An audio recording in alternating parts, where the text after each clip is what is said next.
ஒரு இளைஞனுக்கு தான் கோடீஸ்வரன் ஆகணும் அப்படின்ற ஒரு ஆசை இருந்ததுங்க. அந்த இளைஞன் வந்து ஒரு கிராமத்தை சேர்ந்தேன். அதனால என்ன நினைக்கிறான்னா, நம்ம விவசாயம் பண்ணி நிறைய பணம் சம்பாதிக்கலாம். அதன் மூலமா நம்ம கோடீஸ்வரனா மாறிடலாம் அப்படின்னு நினைக்கிறாங்க. இப்படி நாட்கள் ஓடிக்கிட்டே இருக்கு. ஒரு நாள் அந்த இளைஞன் தன்னோட ஊர்ல இருந்து அடுத்த ஊருக்கு நடந்து போறாங்க. அப்படி நடந்து போகும்போது அவன் என்ன பார்க்குறான் தெரியுமா? நிறைய நிலங்கள் வந்து பராமரிப்பு இல்லாம இருக்கிறத அந்த இளைஞன் பார்க்குறான். அப்ப அந்த இளைஞன் என்ன நினைக்கிறான்னா, இவ்வளோ நிலங்கள் பராமரிப்பு இல்லாம கிடக்குது. இந்த நிலத்தோட சொந்தக்காரர் யாருன்னு நம்ம கண்டுபிடிக்கணும் அப்படின்னு சொல்லிட்டு ஊருக்குள்ள போய் அந்த நிலத்தோட உரிமையாளர் யார் அப்படின்னு விசாரிக்கிறான். அப்ப அவனுக்கு தெரியுது இந்த நிலத்தோட உரிமையாளர் இந்த ஊர் தலைவர் அப்படின்றத அவன் தெரிஞ்சுக்கிறான். அடுத்து என்ன பண்றான் தெரியுமா? அந்த ஊர் தலைவர்கிட்ட போய் அவனோட ஆசையை சொல்றான். உடனே அந்த ஊர் தலைவர், இவனோட ஆசை நல்ல ஆசையா இருக்கு, பரவாயில்ல, இந்த வயசுல இப்படி ஒரு ஆசையோட இருக்கான், இவனுக்கு நம்ம உதவி செய்யலாம், ஆனால் அவனுக்கு ஒரு டெஸ்ட் வச்சுட்டு தான் அவனுக்கு ஹெல்ப் பண்ணணும் அப்படின்றதையும் நினைக்கிறாரு. என்ன சொல்கிறாரு தெரியுமா? அந்த இளைஞனை கூப்பிட்டு, உனக்கு கொஞ்சம் நிலங்கள் தரேன், அதுக்கு முன்னாடி நீ என்ன பண்ணணும் தெரியுமா? நீ வந்து இந்த நிலத்தில் ஓடணும், ஓடிட்டு திரும்ப வரணும். இப்படி வரும்போது உன்னோட காலடி தடங்கள் எங்கேயெல்லாம் அந்த நிலத்தில் பதிஞ்சிருக்கோ அந்த நிலங்கள் எல்லாத்தையும் உன் பேரில் எழுதி வச்சிடுறேன், நீ அதை வச்சு பணம் சம்பாதிச்சுக்கோ விவசாயம் பண்ணி அப்படின்னு சொல்கிறார்.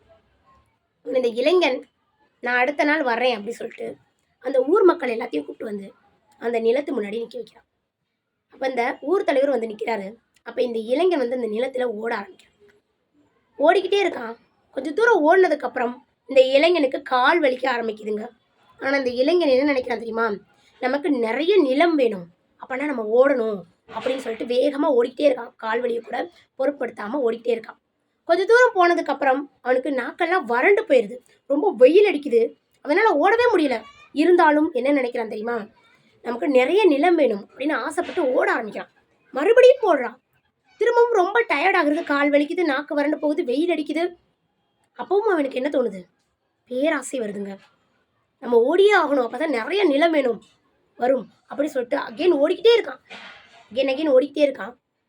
ரொம்ப தூரம் ஓடிட்டான். ஓடினதுக்கப்புறம் ரொம்ப டயர்டாயிடுறான். அப்போ இவன் நினைக்கிறான், நம்ம திரும்ப அந்த இடத்துக்கு போகணும் அப்படின்னா நம்ம திரும்ப ரிட்டனில் ஓடுவோம் அப்படின்னு சொல்லிட்டு திரும்பியும் வந்த பாதையிலே ஓடி போய் அந்த இடத்துக்கு போகணும். அப்படி ஓடிட்டே இருக்கான். போனதுக்கப்புறம் அந்த இடத்த ரீச் ஆகிறதுக்கு முன்னாடி, கொஞ்சம் தூரத்துக்கு முன்னாடி இவன் வந்துட்டு மயக்கப்பட்டு கீழே விழுந்துடுறாங்க. உடனே ஊர் தலைவரும் அந்த ஊர் மக்களும் இவனை வேகமாக வந்து தூக்குறாங்க.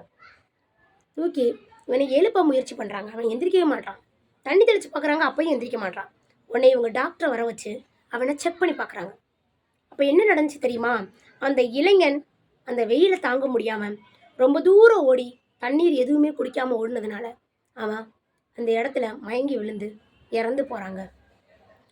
இதுலேருந்து நம்ம என்ன தெரிஞ்சுக்கணும்னா, எப்போவுமே அளவோடு ஆசைப்படணும் அப்படின்றத தெரிஞ்சுக்கிட்டோங்க. அது மட்டுமல்ல, அந்த இளைஞன் அவனோட ஓட முடிகிற தூரம் ஓடி திரும்ப வந்திருந்தானா அவனுக்கு நிலமும் கிடச்சிருக்கும், உயிரும் தப்பிச்சிருப்பான். ஆனால் இப்போ என்ன நடந்துச்சு? அவன் ஆசைப்படலை, பேராசைப்பட்டிருக்கான். அதனால தான் அகைன் ஓடி ஓடி அவன் அந்த உயிர் போகிற நிலைக்கு தள்ளப்பட்டிருக்கான். இதுலேருந்து நம்ம என்ன தெரிஞ்சுக்கணும்னா, எப்பயுமே அளவுக்கு மீறி ஆசைப்படக்கூடாது. அந்த ஆசை கடைசி ஆபத்தில் தான் முடியும் அப்படின்றத இந்த கதை மூலமாக நம்ம தெரிஞ்சுக்கிட்டோம். இந்த கதை பிடிச்சிருந்தா லைக் பண்ணுங்கள், ஷேர் பண்ணுங்கள், சப்ஸ்கிரைப் பண்ணுங்கள். நன்றி, வணக்கம்.